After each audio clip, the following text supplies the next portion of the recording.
Desde Chile para el mundo. Divox Radio. Señal online.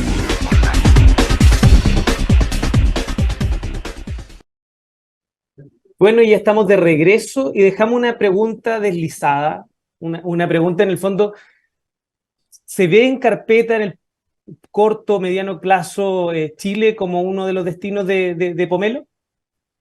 Sí, definitivamente, definitivamente un poco, creo que comentaba antes, Chile es un mercado que nos súper interesa, tiene un ecosistema que está creciendo impresionantemente, ahora con el impulso que va a dar la ley FinTech, creo que va a ser muy interesante, digamos, para muchos players, va a dar un marco interesante, y un poco, bueno, ahí estamos definiendo la estrategia, si querés, de landing, un poco dependiendo de- de- por complejidades regulatorias, digamos, es que no estamos ya ahí operando como en los otros 5 países, pero sí, la idea es un poco una vez que terminemos, digamos, de definir eso, o sea, poner todas las fichas para hacer un landing fuerte en Chile también.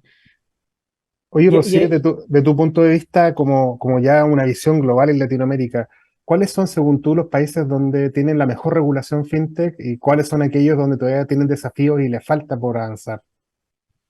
Ok, a ver,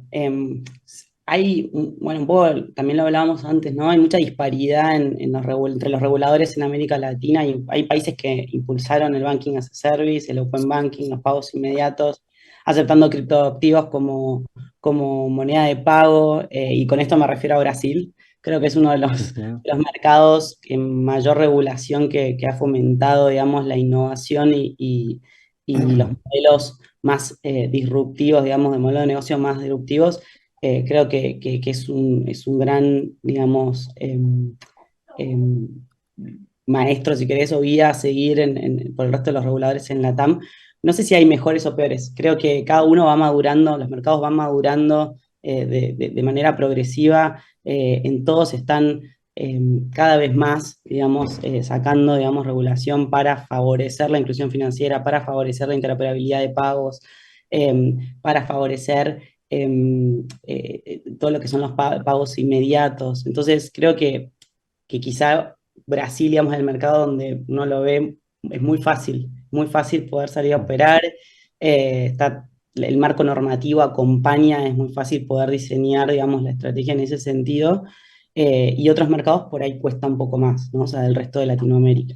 Eh, pero sí, hay como una gran diferencia entre Brasil, te diría, y todo el resto de Latam en ese sentido. Y Eh, tengo otra pregunta antes de darle a Fernando de vuelta. Tenemos tantas preguntas, pero que el tiempo se hace imposible abordarlas todas. Pero, ¿cómo abordas tú como abogada el desafío de armar equipos de trabajo? ok. Bueno, creo que fue uno de los mayores desafíos que tuve, digamos, en esta experiencia, ¿no? Me había tocado por ahí, sí, contratar eh, algunos perfiles en otras compañías, pero bueno, por ahí pocos, ¿no? Uno o dos, o sea, armar un equipo de cero en una startup, sabiendo, digamos, la intensidad con la que se trabaja, sobre todo al principio, el compromiso que tenés que tener, los skills, digamos, que requiere. Eh, fue como el mayor desafío. Eh, lo primero que hice siempre fue diseñar un poco lo que yo me imaginaba, como en algún momento, ¿no? Con lo que queríamos hacer, y después, de a poco, a medida que la empresa y el estado de la empresa lo iba habilitando, iba como armando eh, las subverticales, si querés, dentro del equipo, ¿no? O sea, yo tengo o sea, dentro del equipo legales y compliance dividido, y después dentro de legales fui Ujú. armando como subverticales, si querés, para dar servicios a distintas, digamos, distintos equipos de la compañía. Creo que, y una de las cosas que busqué fue que sean personas que sepan definitivamente trabajar en equipo, pero no solo individual contributor, sino que realmente sumen a Pomelo, a Sehou, ¿no? No solo dentro de legales, sino con otros equipos. Porque esto que te contaba antes, pasa mucho que necesitas ayudar a todos en lo que vos viste que en otro lado funcionó, traer ideas. A mí me han ayudado trayendo ideas de cómo funcionaba en otras compañías, o sea, cómo estructuraron cuestiones legales, y lo mismo yo respecto de otras áreas de riesgo, de fraude, etcétera, o de operaciones. Entonces, creo que uno de los puntos, digamos, que más busco es eso. que sean excelentes comunicadores. Tenemos que poder hablar con personas de distintos seniority, no solo dentro de la compañía, sino también con inversores, con board, bueno, con los founders. Eh, y es importante que cualquiera sea el nivel de seniority de la persona del equipo, que tenga esa versatilidad para poder hablar y pueda comunicar de manera simple, digamos, conceptos que a veces son un tanto complejos. Nosotros los abogados tendemos a ser como muy formalistas y venimos con eso aprendido de la facultad, de la universidad, de todos del estudio jurídico y demás, y es como de descontracturarnos, nos cuesta un montón y es como, creo que eso es uno de los skills que más valoro de los chicos, digamos, y que sean creativos, porque siempre nos están empujando, challengeando para que tengamos ideas innovadoras. Uno tiende a decir, no, no se puede, ¿no? La norma no lo prevé, ¿no? Y en realidad hay que analizarla en profundidad, hay que buscar, bueno, qué alternativas le puedo brindar que sí puedan hacer, ajustando un poco el modelo de negocio, o ajustando un poco los features del producto. Entonces, un poco, eso es lo que también, digamos, valoro mucho, o sea, que sean creativos. Un poco lo que contaba antes, ¿no? O sea, que tengan, sean resourceful, ¿no? No me sale la palabra en castellano, pero que tengan, digamos, muchas herramientas para poder hacer magia con muy pocos recursos. No tenemos, por ejemplo, todavía sistemas implementados para un montón de cuestiones, por ejemplo, contratos, etcétera, y es importante que se les ocurran ideas para poder organizar bien el trabajo. Son 6 países, es un equipo de 8 personas, entonces es un desafío enorme. Y bueno, y que sean resilientes, porque es muy frustrante, o sea, hay días muy frustrantes donde uno trabajó, viste, mucho en un proyecto, bueno, eso no va a salir. No, bueno, pero la realidad es que hay que entender que por estrategia no conviene, y bueno, hay que hacer el shift a tiempo, y eso es lo valioso, y también entender que igual es un aprendizaje, ¿no?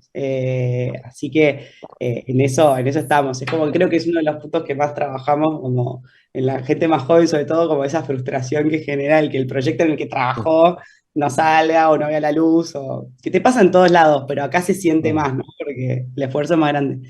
Y ownership, como es una de las características que más valoro. O sea, es súper importante que cada uno sea owner del tema que se le asigne punta a punta. Por más que requiera validar algo conmigo o con gente, digamos, de otra área o con estudio jurídico externo, que sepa que es la persona que lo tiene que resolver. Que no es que mando un mail y ya me desentiendo del tema. Capaz, a veces en las corporaciones suele pasar, ¿no? Eso, que uno, bueno, yo ya mandé, cumplí mi parte. Y acá no hay una parte. Tu scope es todo, ¿no? Tu scope es que salga. El scope es, estamos todos en el mismo barco y queremos que podamos llegar a destino bien.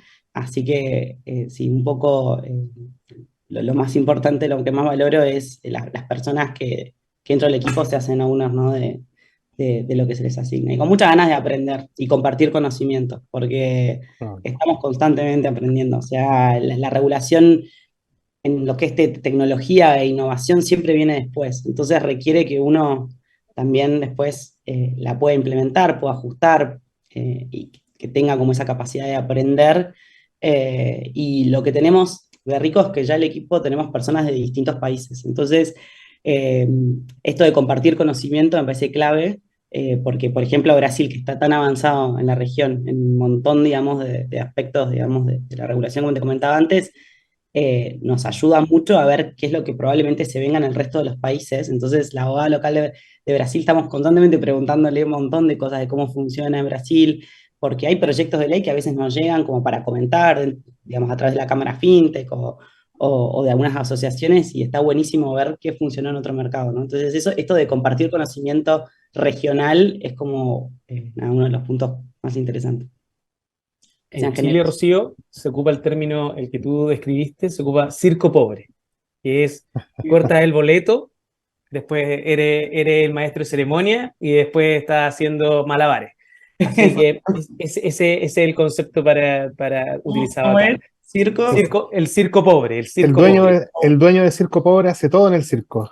Todas las funciones. Tiene que ser todas las funciones. Así que yo creo que es una muy buena descripción. Ahora mi pregunta, sobre todo en este desafío que tú tienes de armar estos equipos legales y con todas esas características, multifacético, con ganas de aprender, con ganas de compartir. Esta es una pregunta que le hacemos siempre a invitados e invitadas que trabajan en startup, y que son abogados, están cumpliendo funciones legales. Eh, las facultades nuestras están preparadas, están formando los abogados con esas herramientas para poder desempeñarse en áreas distintas a lo que es la empresa tradicional o el estudio jurídico. Qué buena pregunta. La realidad es que yo creo que no. Em, por lo menos en mi época, que fue hace mucho tiempo.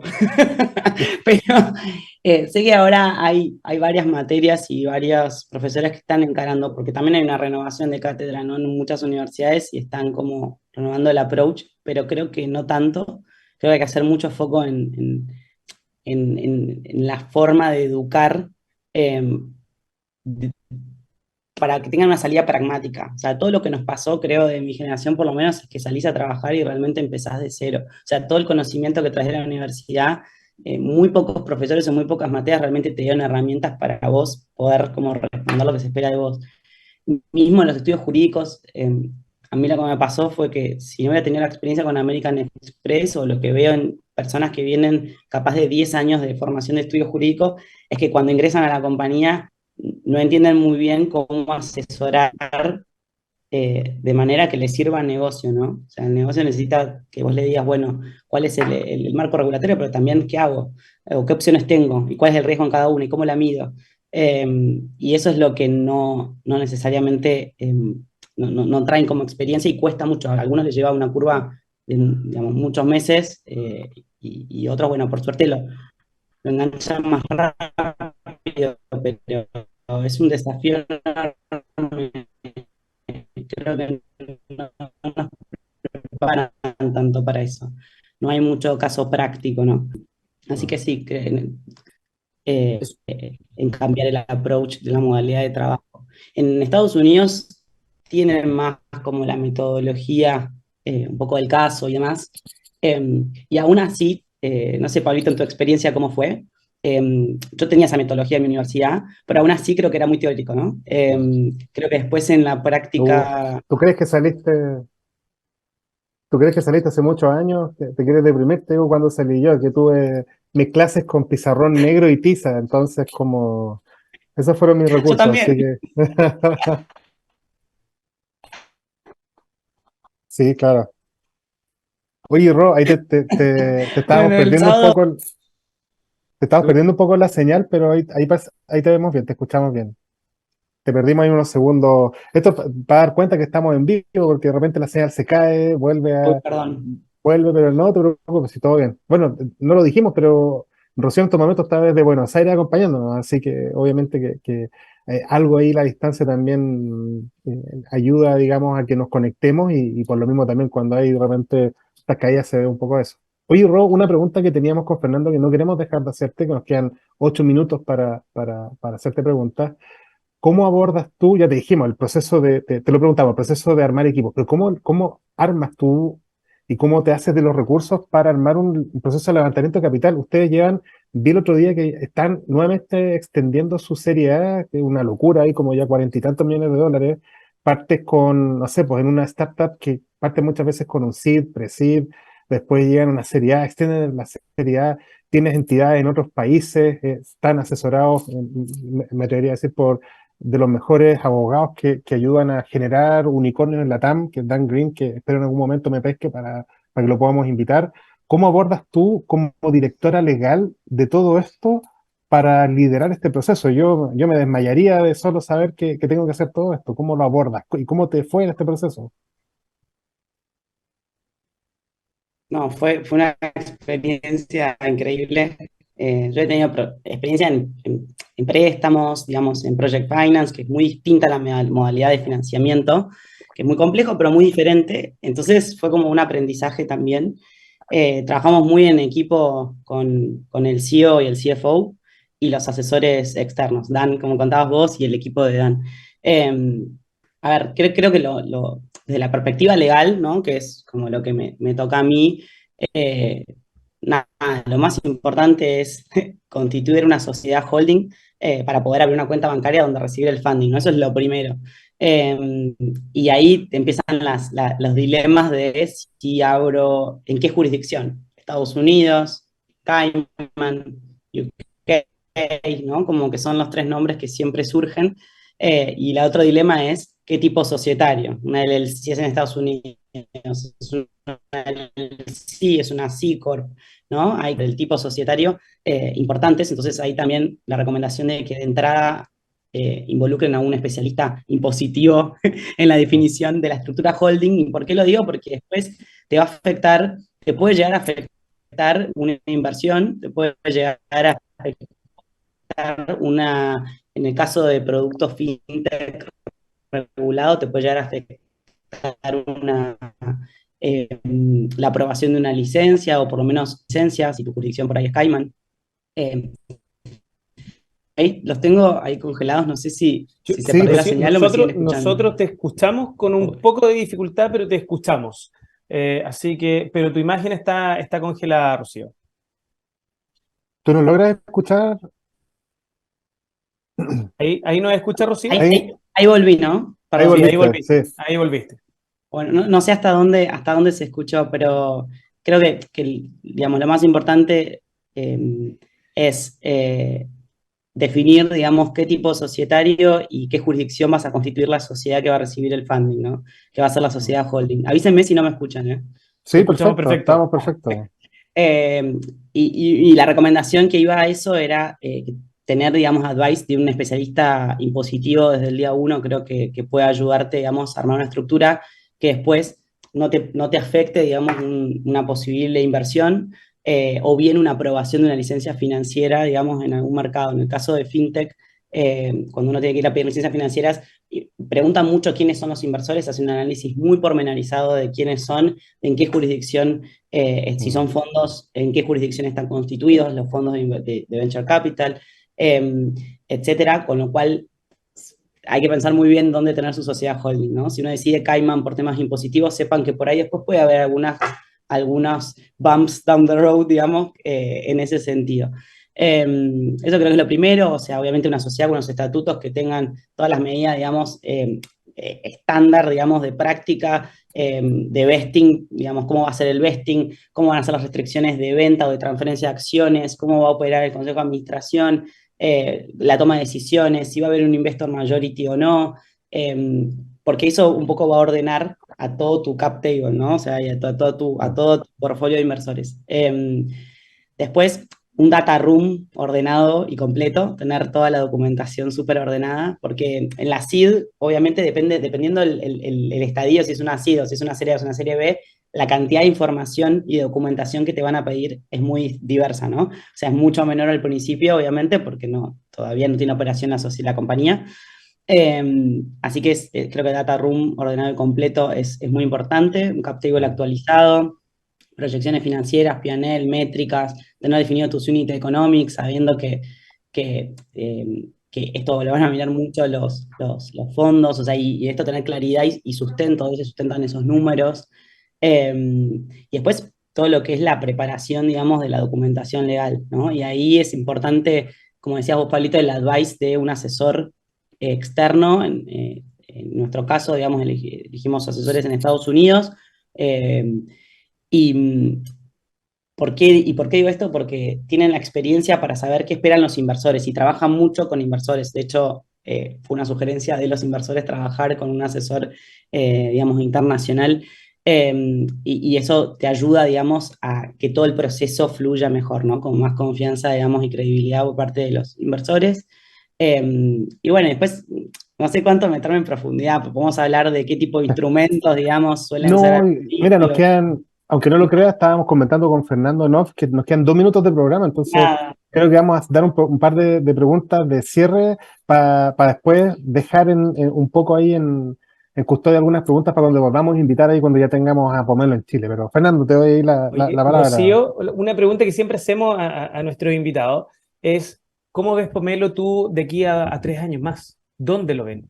Y con eso vamos a cerrar nuestro programa. Es casi ya la pregunta final. Bueno, lo vemos consolidado, digamos, en América Latina, en estos 6 mercados, incluyendo Chile, Ujú. eh, pudiendo ofrecer nuestras soluciones tanto de cards como de banking. Y estableciéndonos como el player número uno, digamos, digamos para ofrecer estas soluciones tecnológicas y de infraestructura tecnológica, tanto para empresas tradicionales como para empresas disruptivas como cripto, ¿no? O sea, hoy quizá nuestro portfolio es más startups, empresas cripto, pero también estamos teniendo, digamos, clientes más de markets tradicionales, y creo que en 3 años nos vemos como el player regional digamos, por default para todos estos players. Rocío, muchísimas gracias por haber compartido toda tu experiencia, por haber compartido también este perfil de abogado que es distinto al que trabaja en startup, con esta capacidad de resiliencia, con esta capacidad también ser un abogada bastante dúctil, y también porque varias de las personas que nos escuchan también son abogados que están construyendo, desarrollando su perfil profesional, su carrera, la están perfilando, y yo creo que este tipo de conversaciones los ayuda mucho para entender cuáles son esas habilidades y esas capacidades que van a tener que ir desarrollando. Y además también te deseamos mucho éxito en todos los desafíos que tienen ustedes con Pomelo, en estos 6 mercados que van a consolidar. Así que de verdad muchas gracias por haber participado en Legal Lab, a nombre de la radio y a nombre de Pablo. Queremos agradecer enormemente tu participación y esperamos poder contar contigo en el futuro también para ya contarnos de estos nuevos desafíos de inversión, de crecimiento y probablemente ya de consolidación en América Latina. Gracias, Fer. Un placer conocerte y gracias por la invitación. Ahí, Pablito, no sé, te estabas por decir algo. No, te interrumpí. No, qué tremenda invitada y que vamos a esperar ahí con mucho gusto de las novedades de Pomelo. Gracias, Por favor, gracias por invitarme. Pablo, Muy cortito al final. Sí, por favor, Pablo, envíanos a nuestra última pausa musical. Sí, vamos a nuestra última pausa musical, vamos y volvemos, no se vayan. Divoxradio.com. Conversaciones de valor.